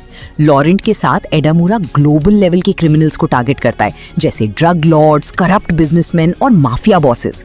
हर आर्क एक बड़ा कॉन गेम होता है, जहां डिटेल्ड प्लानिंग, एक्टिंग और माइंड गेम्स यूज होते हैं। एडामुरा ग्रेजुअली सीखता है कैसे असली कॉन आर्टिस्ट बनना है, लेकिन अंदर से वो मॉरली कन्फ्लिक्टेड रहता है। स्टोरी का एक स्ट्रॉन्ग इमोशनल साइड भी है। कैरेक्टर्स के पास्ट, ट्रॉमा और मोटिवेशन स्लोली रिवील होते हैं, स्पेशली लॉरेंट और एडामुरा के। हर स्कैम के एंड में अनएक्सपेक्टेड ट्विस्ट्स आते हैं, जो पूरा प्लान फ्लिप कर देते हैं। Overall vibe colourful, fast paced और सिनेमैटिक है, मिक्स ऑफ कॉमेडी, ड्रामा और थ्रिलर, जहां डिसेप्शन ही सबसे बड़ा वेपन है। सोलो लेवलिंग की स्टोरी एक वीक हंटर सो जिन वू के अराउंड घूमती है, जो दुनिया की सबसे वीकेस्ट ई रैंक हंटर माना जाता है। हंटर्स वो लोग होते हैं जो पोर्टल्स यानी गेट्स के थ्रू मॉन्स्टर्स से लड़ते हैं। जिन वू अपनी माँ की ट्रीटमेंट और फैमिली को सपोर्ट करने के लिए डेंजरस डंजन्स में जाता है। एक दिन एक डबल डंजन में फंसने के बाद सब कुछ चेंज हो जाता है। वहां वो ऑलमोस्ट मर जाता है, लेकिन उसे एक मिस्टीरियस सिस्टम मिलता है जो उसे गेम लाइक एबिलिटीज देता है। अब जिनवू लेवल अप कर सकता है, क्वेस्ट कंप्लीट कर सकता है और अपनी स्ट्रेंथ को कंटिन्यूअसली बढ़ा सकता है, जो नॉर्मली किसी और हंटर के लिए पॉसिबल नहीं होता। जैसे जैसे वो पावरफुल होता है, वो शैडोज को कंट्रोल करने की एबिलिटी भी पाता है, जिससे वो अपनी आर्मी बना लेता है। स्टोरी ग्रेजुअली सिंपल सर्वाइवल से शिफ्ट होके ग्लोबल थ्रेट्स और पावरफुल एनिमीज तक पहुंचती है। एंड में जिनवू सिर्फ एक हंटर नहीं रहता, बल्कि दुनिया का सबसे पावरफुल बीइंग बन जाता है, जो ह्यूमैनिटी को प्रोटेक्ट करता है हिडन डेंजर्स से। फ्रीडम बियॉन्ड जर्नीज एंड की स्टोरी एक इमोशनल और थॉटफुल जर्नी है, जो टिपिकल फैंटेसी एंडिंग के बाद स्टार्ट होती है। स्टोरी फॉलो करती है एल्फ मेज फ्रीडन को, जो एक हीरो पार्टी का पार्ट थी। उन्होंने डीमन किंग को डिफीट करके दुनिया को सेव किया था। लेकिन ट्विस्ट ये है कि फ्रीडन एक एल्फ है, जिसका लाइफ स्पैन ह्यूमन से बहुत ज्यादा होता है। जब उसके ह्यूमन कंपेनियंस जैसे हिमिल धीरे धीरे एज होके मरने लगते हैं, तब फ्रीडन रियलाइज करती है कि उसने उनके साथ स्पेंड किया टाइम एक्चुअली कितना वैल्यूएबल था, पर वो उस वक्त समझ नहीं पाई। इस रिग्रेट के साथ फ्रीडन एक नई जर्नी स्टार्ट करती है टू अंडरस्टैंड ह्यूमंस, इमोशंस और रिलेशनशिप्स। वो नई कंपेनियंस बनाती है, जैसे फर्न और स्टार्क, और अपने पास्ट को रिफ्लेक्ट करती है। स्टोरी में एक्शन कम और इमोशंस, मेमोरीज और टाइम की इम्पैक्ट भी ज्यादा फोकस है। ये एनिमी दिखाता है कि लाइफ सिर्फ डेस्टिनेशन नहीं, बल्कि जर्नी और लोगों के साथ कनेक्शन ही सबसे इंपॉर्टेंट होते हैं। दान दा दान की स्टोरी एक क्रेजी मिक्स है सुपरनैचुरल हॉरर, एलियंस और कॉमेडी का। मेन कैरेक्टर्स हैं मोमो अयासे, जो घोस्ट्स और स्पिरिट्स पर बिलीव करती है, और केन ताकाकुरा, ओकारून, जो एलियंस पर स्ट्रांगली बिलीव करता है। दोनों एक दूसरे के बिलीव्स को रॉन्ग प्रूव करने के लिए चैलेंज लेते हैं। मोमो एलियंस के प्रूफ के लिए जाती है और ओकारून घोस्ट्स के। पर ट्विस्ट ये है कि दोनों ही सच निकलते हैं। मोमो को एलियंस मिलते हैं और ओकारून को इविल स्पिरिट्स। इसी एनकाउंटर के बाद ओकारून को एक कर्स्ड स्पिरिट की वजह से स्ट्रेंज पावर्स मिल जाती हैं, जबकि मोमो अपनी साइकिक एबिलिटीज अनलॉक करती है। अब दोनों मिलकर डेंजरस योकाई यानी स्पिरिट्स और एलियन से फाइट करते हैं। हर आर्क में नई वियर्ड एनिमीज और अनप्रेडिक्टेबल सिचुएशंस आती हैं, जो स्टोरी को फन और इंटेंस बनाती हैं। स्टोरी सिर्फ एक्शन नहीं, बल्कि फ्रेंडशिप, ट्रस्ट और थोड़ी रोमांस भी एक्सप्लोर करती है। ओवरऑल दान एक फास्ट पेस्ड, अनप्रेडिक्टेबल और हिलेरियस राइड है, जहां हॉरर और कॉमेडी का परफेक्ट बैलेंस देखने को मिलता है। द अपोथेकेरी डायरीज की स्टोरी एक इंटेलिजेंट और ऑब्जर्वेंट गर्ल माओ माओ के अराउंड घूमती है, जो एक स्किल्ड अपोथेकेरी मेडिसिन एक्सपर्ट होती है। वो ओरिजिनली एक सिंपल लाइफ जी रही होती है, लेकिन अचानक उसे किडनैप करके रॉयल पैलेस में सर्वेंट बना दिया जाता है। पैलेस में काम करते हुए माओ माओ क्वाइटली अपनी नॉलेज यूज करती है, स्पेशली पॉइजन्स और मेडिसिन्स के बारे में। जब एम्परर के बच्चों की मिस्टीरियस इलनेस का केस आता है, माओ माओ सीक्रेटली उसका सोल्यूशन निकाल लेती है। उसकी इंटेलिजेंस जल्द ही जिनशी, एक high ranking and mysterious official की नजर में आ जाती है। जिनशी माओ माओ को पैलेस के कॉम्प्लेक्स केसेस सॉल्व करने के लिए इन्वॉल्व करता है, जैसे पॉइजनिंग, कंस्पिरेसीज और हिडन सीक्रेट्स। माओ माओ अपनी काम थिंकिंग और लॉजिकल डिडक्शन से हर मिस्ट्री को सॉल्व करती है, बिना अननेसेसरी अटेंशन अट्रैक्ट किए। स्टोरी में पॉलिटिक्स, मिस्ट्री और सटल रोमांस का मिक्स है। धीरे धीरे माओ माओ का पास्ट और जिनशी का सीक्रेट भी रिवील होता है। ओवरऑल ये एनिमे एक स्मार्ट, स्लो बर्न मिस्ट्री है, जो ब्रेन्स ओवर एक्शन को हाईलाइट करता है। काइजू नंबर 8 की स्टोरी एक ऐसी दुनिया में सेट है जहां जायंट मॉन्स्टर्स यानी काइजू रेगुलरली सिटीज पर अटैक करते हैं। जापान में डिफेंस फोर्स नाम की स्पेशल टीम होती है जो इन काइजू से लड़ती है। मेन कैरेक्टर काफका हिबिनो बचपन से ड्रीम देखता है कि वो डिफेंस फोर्स ज्वाइन करे, लेकिन मल्टीपल फेलियर्स के बाद वो एक क्लीन अप क्रू में काम करता है, जहां उसे काइजू के डेड बॉडीज क्लीन करने पड़ते हैं। एक दिन एक मिस्टीरियस इंसिडेंट में काफका की बॉडी में एक स्ट्रेंज काइजू एंटर कर जाता है, जिससे वो खुद एक पावरफुल काइजू में ट्रांसफॉर्म हो जाता है, जिसे लेटर काइजू नंबर 8 नाम दिया जाता है। अब काफका के पास एक डबल लाइफ होती है। एक साइड वो ह्यूमन है जो अपना ड्रीम फुलफिल करना चाहता है, और दूसरी साइड वो एक डेंजरस काइजू है जिसे डिफेंस फोर्स डिस्ट्रॉय करना चाहती है। जैसे जैसे वो अपनी पावर्स कंट्रोल करता है, वो सीक्रेटली ह्यूमंस को प्रोटेक्ट करता है। स्टोरी में एक्शन, टेंशन और आइडेंटिटी स्ट्रगल का स्ट्रॉन्ग मिक्स है, जहां काफका को डिसाइड करना पड़ता है कि वो मॉन्स्टर है या हीरो। सैमुराई चैंपलो का स्टोरी ईडो एरा जापान में सेट है, लेकिन इसमें हिप हॉप वाइब्स का यूनिक ट्विस्ट दिया गया है। स्टोरी स्टार्ट होती है जब फू नाम की एक यंग गर्ल दो टोटली ऑपोजिट सैमुराई, मुगेन और जिन, को एक फाइट के बाद बचाती है और उन्हें अपने साथ एक मिशन पर ले जाती है। फू का गोल है सनफ्लावर सैमुराई को ढूंढना, जिसका पास्ट उससे डीपली कनेक्टेड है। मुगेन एक वाइल्ड, अनप्रिडिक्टेबल फाइटर है जिसका स्टाइल ब्रेक डांस जैसा लगता है, जबकि जिन काम, डिसिप्लिन्ड और ट्रेडिशनल सैमुराई है। दोनों का कांस्टेंट क्लैश होता है, लेकिन जर्नी के दौरान उनके बीच बॉन्ड डेवलप होता है। हर एपिसोड में अलग अलग एडवेंचर्स, फाइट्स और इमोशनल मोमेंट्स होते हैं, कभी कॉमेडी, कभी ट्रेजेडी। स्टोरी ग्रेजुअली उनके पास्ट और मोटिवेशंस को रिवील करती है। फाइनल आर्क में फू अपने पास्ट का सच जानती है और ट्रियो का जर्नी एक इमोशनल कंक्लूजन तक पहुंचता है। ये एनिमे एक्शन, म्यूजिक और डीप स्टोरी टेलिंग का परफेक्ट ब्लेंड है। गुर्रेन लागन का प्लॉट एक पोस्ट अपोकलिप्टिक वर्ल्ड में सेट है, जहां ह्यूमंस अंडरग्राउंड विलेजेस में रहने पर मजबूर हैं। स्टोरी फॉलो करती है साइमन, एक शाय और इनसिक्योर बॉय, और उसका बोल्ड, फियरलेस ब्रो कमीना को। एक दिन साइमन को एक छोटा सा ड्रिल शेप्ड की और एक मिस्टीरियस मेका मिलता है जिसे लागन कहते हैं। कमीना का ड्रीम है सरफेस वर्ल्ड देखना, और जब वो दोनों योको नाम की एक गन विल्डिंग गर्ल से मिलते हैं, तब उनकी जर्नी स्टार्ट होती है। सरफेस पर जाके उन्हें पता चलता है कि बीस्टमैन नाम के एनिमीज ह्यूमंस को कंट्रोल कर रहे हैं using giant robots called gunman.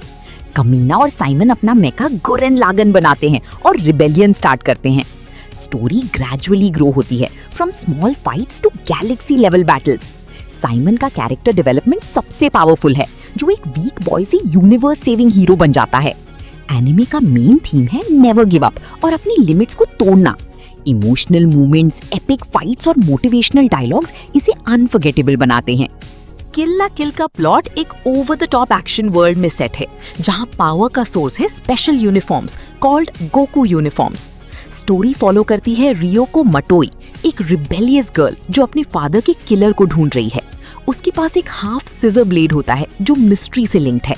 Ryoko होन्नोजी academy आती है, जहां स्टूडेंट काउंसिल प्रेसिडेंट सात्सुकी किरियो इनरूल करती हैं और पावरफुल यूनिफॉर्म्स डिस्ट्रीब्यूट करती हैं जो सुपर ह्यूमन एबिलिटीज देती हैं। रियोको को एक लिविंग यूनिफॉर्म मिलता है, सेंकेत्सु, जो उसका ब्लड कंज्यूम करके उसे इमेंस पावर देता है। दोनों मिलकर सात्सुकी और उसकी एलीट सोल्जर्स का सामना करते हैं। जैसी स्टोरी प्रोग्रेस होती है, सीक्रेट्स रिवील होते हैं अबाउट लाइफ फाइबर्स जो ह्यूमंस को कंट्रोल कर सकते हैं। रियोको और सात्सुकी के बीच राइवलरी डीपर कनेक्शन में बदलती है। फाइनल आर्क में दुनिया को लाइफ फाइबर्स के थ्रेट से बचाने के लिए इंटेंस बैटल्स होती हैं। एनिमे का टोन स्टाइलिश, फास्ट पेस्ड और इमोशनल है, with themes of identity, freedom और रिबेलियन। फेट ज़ीरो का प्लॉट एक डार्क फैंटेसी वर्ल्ड में सेट है, जहां फोर्थ होली ग्रेल वॉर चल रही होती है। इस वॉर में 7 मेजेस, मास्टर्स, अपने लेजेंडरी हीरोज, सर्वेंट्स को समन करते हैं, जैसे किंग्स, वॉरियर्स और mythological figures, to fight for the Holy Grail, जो किसी भी विश को ग्रांट कर सकता है। स्टोरी मेनली फोकस करती है किरीत्सुगु एमिया पर, जो एक कोल्ड और प्रैक्टिकल असैसिन है, और उसका सर्वेंट सेबर, किंग आर्थर। किरीत्सुगु का गोल पीस लाना है, लेकिन उसके मेथड्स मॉरली ग्रे हैं। दूसरी तरफ किरी कोटोमाइन है, जो अपनी एग्जिस्टेंस और पर्पस को समझने की स्ट्रगल में है।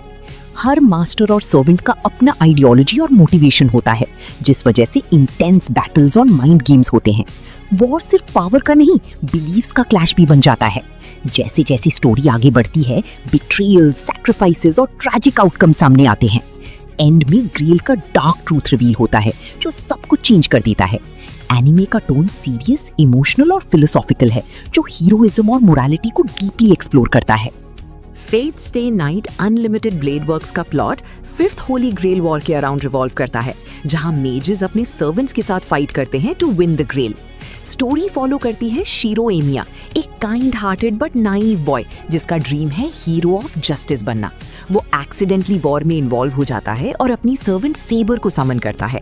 शीरो की लाइफ चेंज होती है जब वो रिन टोसाका से मिलता है, जो एक स्किल्ड मेज है, और दोनों टेम्पररी अलायंस बना लेते हैं। मेन कॉन्फ्लिक्ट तब डीपन होता है जब आर्चर नाम का मिस्टीरियस सर्वेंट एंटर होता है, जिसका पास्ट और आइडेंटिटी शीरो से डीपली कनेक्टेड है। स्टोरी का कोर फोकस शीरो के आइडियल्स पर है, क्या सबको सेव करना पॉसिबल है या नहीं। आर्चर और शीरो के बीच आइडियोलॉजिकल क्लैश इंटेंस हो जाता है, जो सेल्फ डाउट और हार्श रियलिटी को हाईलाइट करता है। जैसे जैसे वॉर प्रोग्रेस होती है, सीक्रेट्स अबाउट ग्रेल और कैरेक्टर्स रिवील होते हैं। फाइनल आर्क में शीरो अपने बिलीव्स को एक्सेप्ट करता है और एक स्ट्रॉन्ग रेजोल्यूशन के साथ फाइट करता है। एनिमे एक्शन, फिलॉसफी और कैरेक्टर डेप्थ का पावरफुल मिक्स है। क्लैनाड आफ्टर स्टोरी का प्लॉट क्लैनाड के बाद कंटिन्यू होता है, जहां स्टोरी हाई स्कूल लाइफ से रियल अडल्ट लाइफ की तरफ शिफ्ट होती है। मेन फोकस है टोमोया ओकाजाकी और नागिसा फुरुकावा के रिलेशनशिप पर। स्कूल खत्म होने के बाद टोमोया अपनी लाइफ को सीरियसली लेना स्टार्ट करता है और एक इलेक्ट्रिशियन की जॉब ज्वाइन करता है, जबकि नागिसा अपना ड्रीम परस्यू करती है। दोनों शादी करते हैं और एक simple but emotional married life start करते हैं। स्टोरी का टोन यहाँ से ज्यादा मैच्योर और रियलिस्टिक हो जाता है। जैसे जैसे टाइम पास होता है, उनकी लाइफ में स्ट्रगल्स आते हैं, फाइनेंशियल प्रॉब्लम्स, हेल्थ इश्यूज और इमोशनल चैलेंजेस। नागिसा की प्रेगनेंसी और उसके बाद जो ट्रैजिक इवेंट्स होते हैं, वो स्टोरी को डीपली हार्ट ब्रेकिंग बना देते हैं। टोमोया डिप्रेशन और लोनलीनेस से फाइट करता है, लेकिन अपनी डॉटर उशियो के साथ बॉन्ड ग्रेजुअली रीबिल्ड करता है। फाइनल पार्ट में सुपरनैचुरल एलिमेंट्स के थ्रू होप और रिडेम्पशन का मैसेज मिलता है। एनिमे का कोर थीम है फैमिली, लव, लॉस और सेकंड चांसेस, जो इसे इमोशनली पावरफुल मास्टरपीस बनाता है। जुजुत्सु काइसन सीजन 3 का plot mainly culling game arc पे फोकस करता है, जो स्टोरी को और डार्क और इंटेंस बना देता है। यूजी इटादोरी, मेगुमी फुशिगुरो और उनके एलाइज को अलग अलग कॉलोनीज में एंटर करना पड़ता है, जहां डेडली सॉर्सरर्स और कर्स्ड यूजर्स फाइट करते हैं सर्वाइवल के लिए। केंजाकू का मास्टर प्लान ये है कि ह्यूमंस को इवॉल्व करके एक powerful cursed energy system create करे। इस गेम के रूल्स कॉन्स्टेंटली चेंज होते रहते हैं, जो टेंशन और अनप्रिडिक्टेबिलिटी को बढ़ा देते हैं।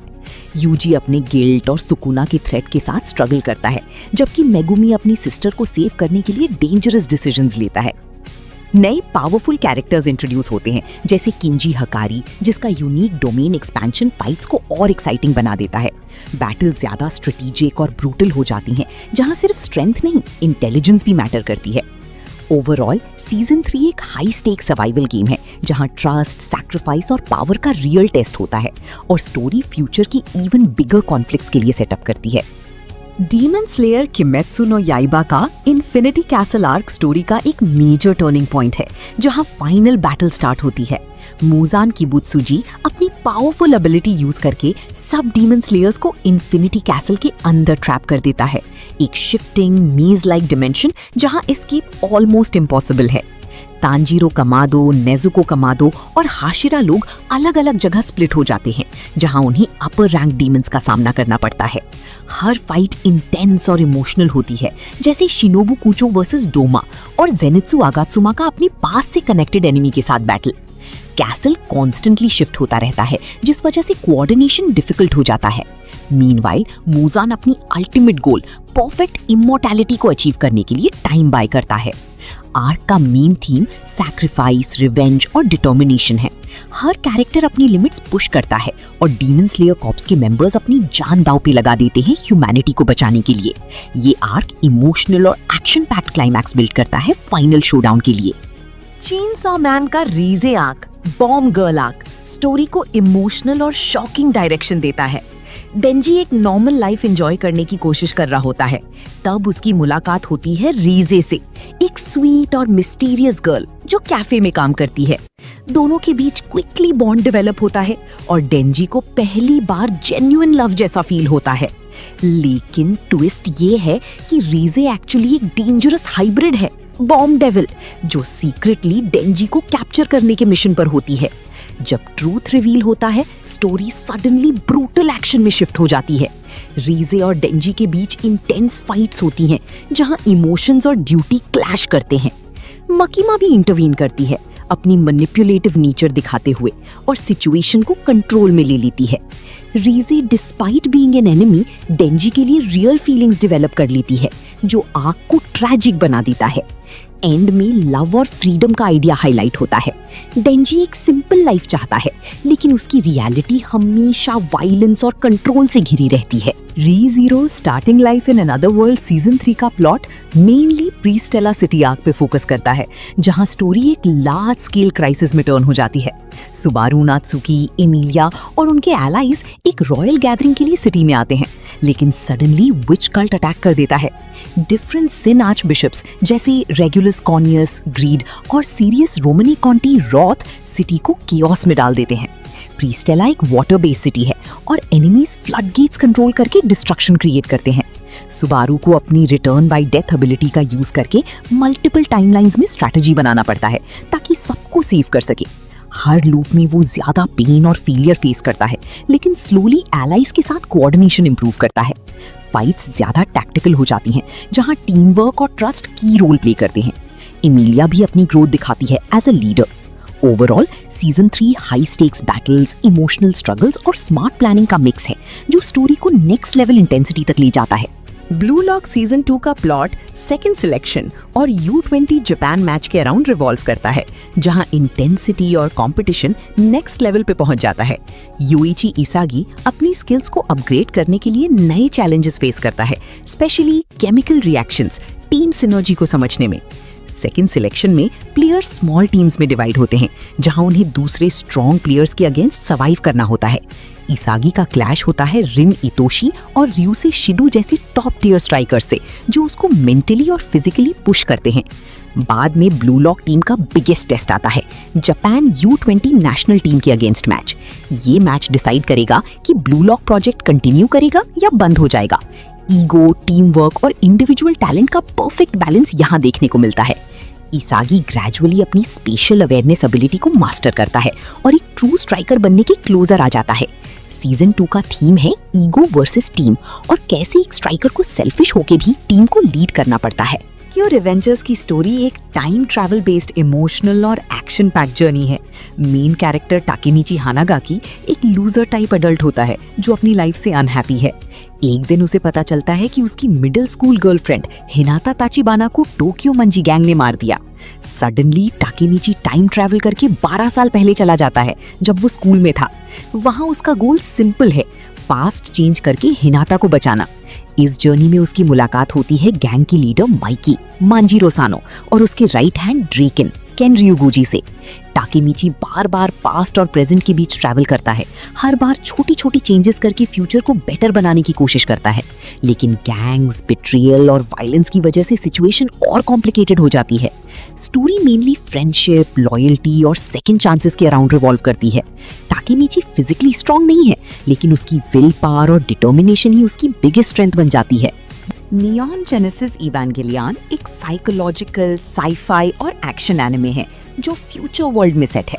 स्टोरी का मेन कैरेक्टर शिंजी इकारी है जो एक इंट्रोवर्टेड और इमोशनली कंफ्यूज टीनेजर है। अर्थ पर मिस्टीरियस मॉन्स्टर्स, जिन्हें एंजल्स कहा जाता है, अटैक करते हैं। इनसे लड़ने के लिए organisation NERV giant biomechanical robots Evas use करती है। शिंजी को फोर्स किया जाता है कि वो ईवा यूनिट 01 पायलट करे और ह्यूमैनिटी को बचाए। शिंजी के साथ और पायलट्स भी होते हैं जैसे आसुका लैंगली सोर्यू और रे आयानामी, जिनके अपनी इमोशनल स्ट्रगल्स होते हैं। जैसी जैसी स्टोरी आगे बढ़ती है, बैटल्स के साथ साथ कैरेक्टर्स के इनर फियर्स, डिप्रेशन और आइडेंटिटी इश्यूज एक्सप्लोर होते हैं। स्टोरी ग्रेजुअली डीपर हो जाती है, जहां रियलिटी, एग्जिस्टेंस और ह्यूमन माइंड के कॉम्प्लेक्स कॉन्सेप्ट्स दिखाए जाते हैं। फाइनल में ह्यूमन इंस्ट्रूमेंटैलिटी प्रोजेक्ट रिवील होता है, जिसका एम है सब ह्यूमंस को एक सिंगल कॉन्शियसनेस में मर्ज करना। ओवरऑल ये एनिमे सिर्फ एक्शन नहीं, बल्कि डीप साइकोलॉजिकल और फिलोसॉफिकल जर्नी है। काउबॉय बीबॉप एक स्टाइलिश स्पेस वेस्टर्न एनिमे है जो फ्यूचर में सेट है, जहां ह्यूमंस अलग अलग प्लैनेट्स पर रहते हैं। स्टोरी मेनली बाउंटी हंटर्स या काउबॉयज के ग्रुप के अराउंड घूमती है जो क्रिमिनल्स को पकड़कर रिवॉर्ड अर्न करते हैं। मेन कैरेक्टर स्पाइक स्पीगल एक कूल, लेड बैक और मिस्टीरियस बाउंटी हंटर है जिसका डार्क पास्ट उसे कॉन्स्टेंटली हॉन्ट करता है। उसके साथ उसका पार्टनर जेट ब्लैक है जो एक्स कॉप है और प्रैक्टिकल माइंडसेट रखता है। बाद में उनकी टीम में फे वैलेंटाइन एक कनिंग कॉन आर्टिस्ट, एडवर्ड एक सेंट्रिक हैकर और एक इंटेलिजेंट डॉग आइन भी ज्वाइन करते हैं। हर एपिसोड में ये लोग नए क्रिमिनल्स का हंट करते हैं, लेकिन अक्सर पैसा मिलने से पहले ही प्रॉब्लम्स आ जाती हैं। स्टोरी एपिसोडिक है, पर स्पाइक का पास्ट और उसका कनेक्शन विलन विशियस के साथ ग्रेजुअली रिवील होता है। थीम्स लोनलीनेस, रिग्रेट और पास्ट से एस्केप ना कर पाने के अराउंड रिवॉल्व करते हैं। ओवरऑल ये एनिमे एक्शन, म्यूजिक और डीप इमोशंस का परफेक्ट ब्लेंड है।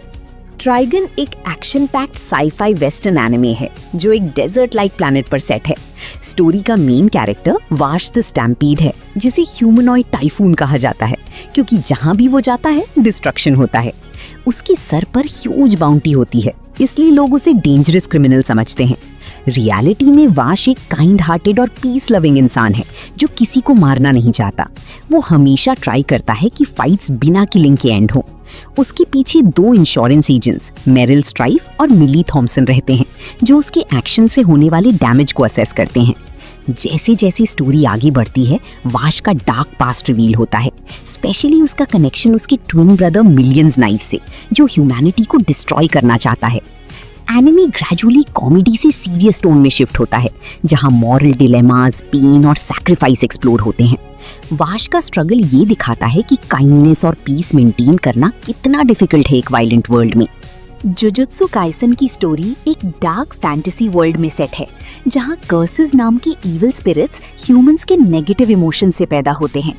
मेन कैरेक्टर यूजी इटाडोरी एक नॉर्मल स्टूडेंट होता है, लेकिन उसकी लाइफ तब चेंज हो जाती है जब वो एक कर्स्ड ऑब्जेक्ट सुकुना की फिंगर खा लेता है। इसके बाद पावरफुल कर्स र्योमन सुकुना उसके अंदर आ जाता है।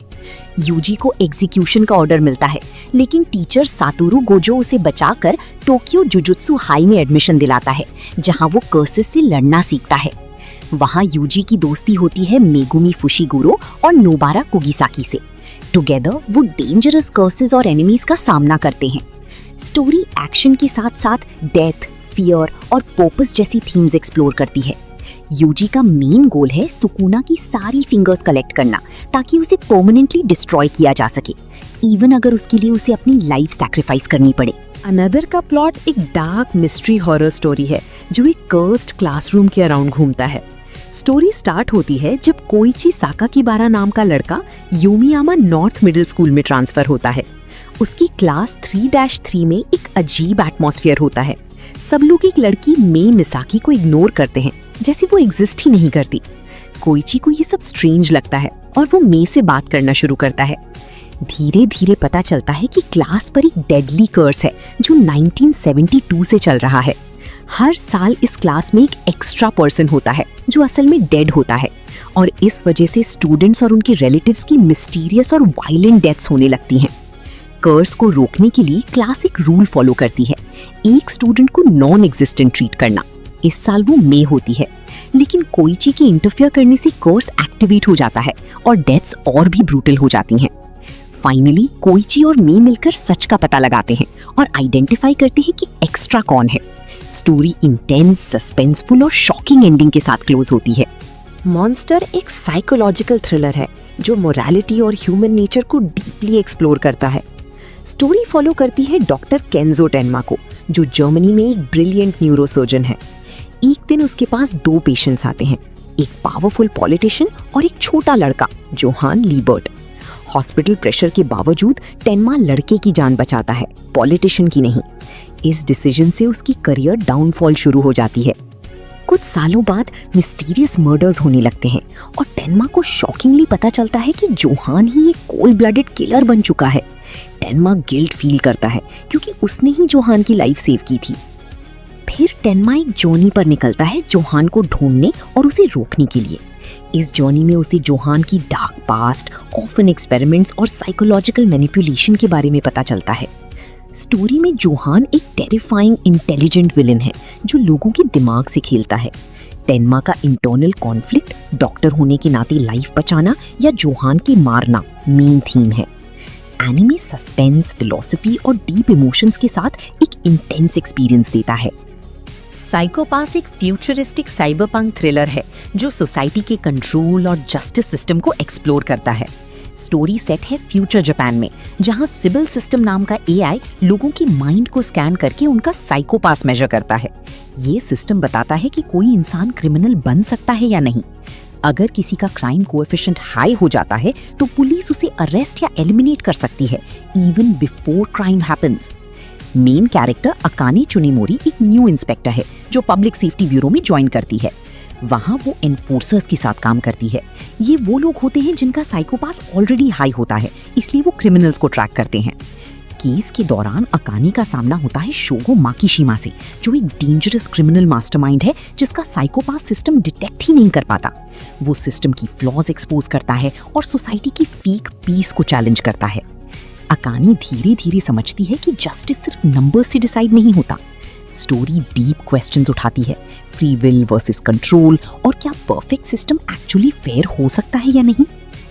योर लाई इन अप्रैल एक इमोशनल म्यूजिक बेस्ड स्टोरी है जो लव, लॉस और हीलिंग को ब्यूटीफुली दिखाती है। स्टोरी फॉलो करती है कोसे यारिमा को, जो एक पियानो प्रोडिजी था।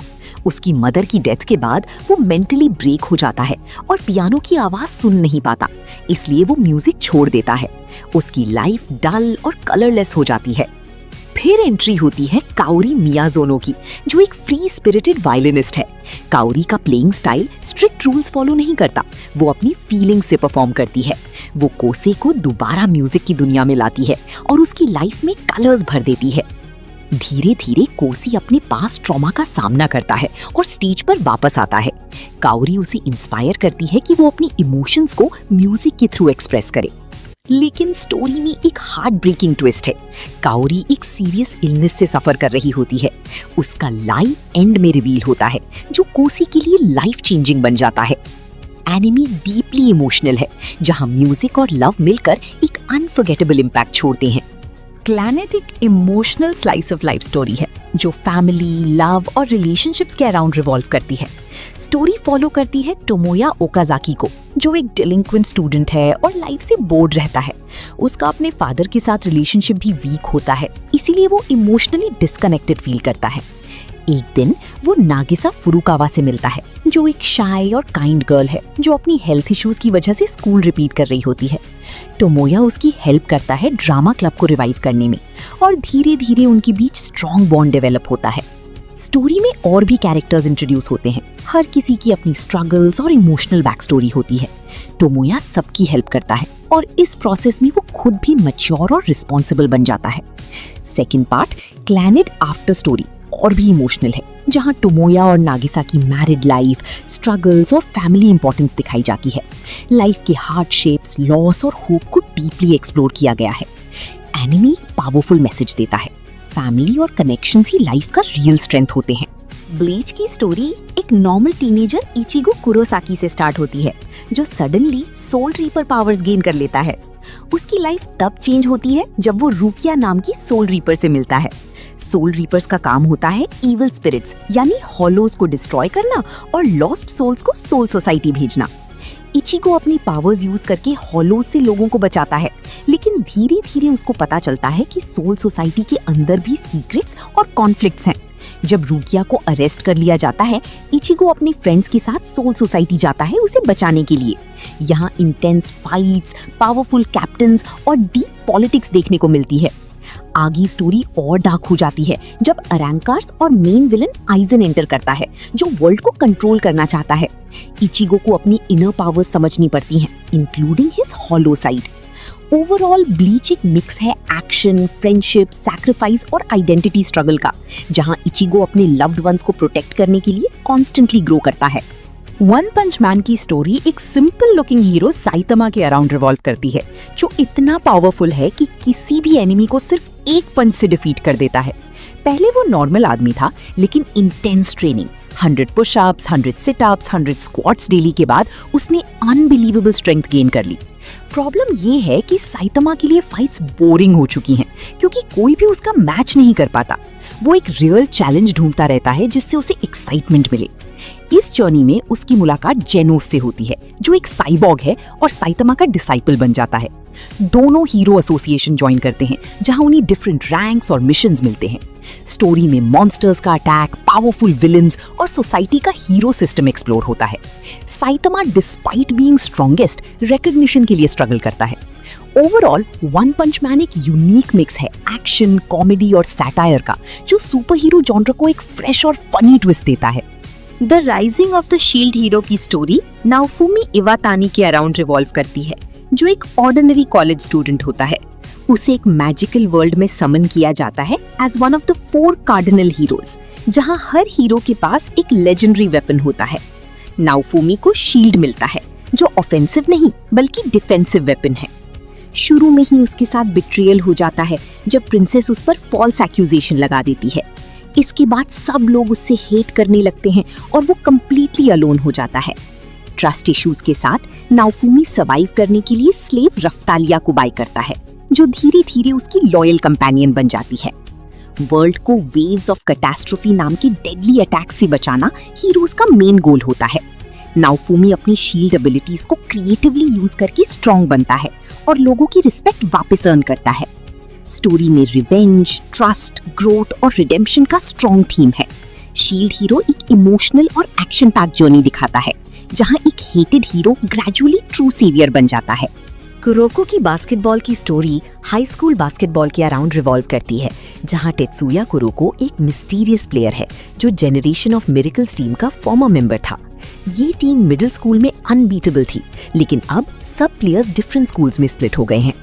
कुरोको सेरिन हाई स्कूल ज्वाइन करता है और वहां उसकी पार्टनरशिप होती है टाइगा कागामी के साथ, जो एक पावरफुल और टैलेंटेड प्लेयर है। कागामी स्कोरिंग और स्ट्रेंथ हैंडल करता है, जबकि कुरोको अपनी यूनिक पासिंग स्किल्स और इनविजिबिलिटी लाइक प्रेजेंस से टीम को सपोर्ट करता है। सेरिन का मेन गोल होता है जेनरेशन ऑफ मिरेकल्स के हर मेंबर को डिफीट करना और जापान का बेस्ट टीम बनना। हर मैच इंटेंस होता है, जहां अलग अलग प्लेयर्स की स्पेशल एबिलिटीज और स्ट्रैटेजीज देखने को मिलती हैं। स्टोरी टीम वर्क, ट्रस्ट और सेल्फ ग्रोथ पर फोकस करती है। कुरोको प्रूव करना चाहता है कि बास्केटबॉल सिर्फ इंडिविजुअल टैलेंट नहीं बल्कि टीम वर्क का गेम है।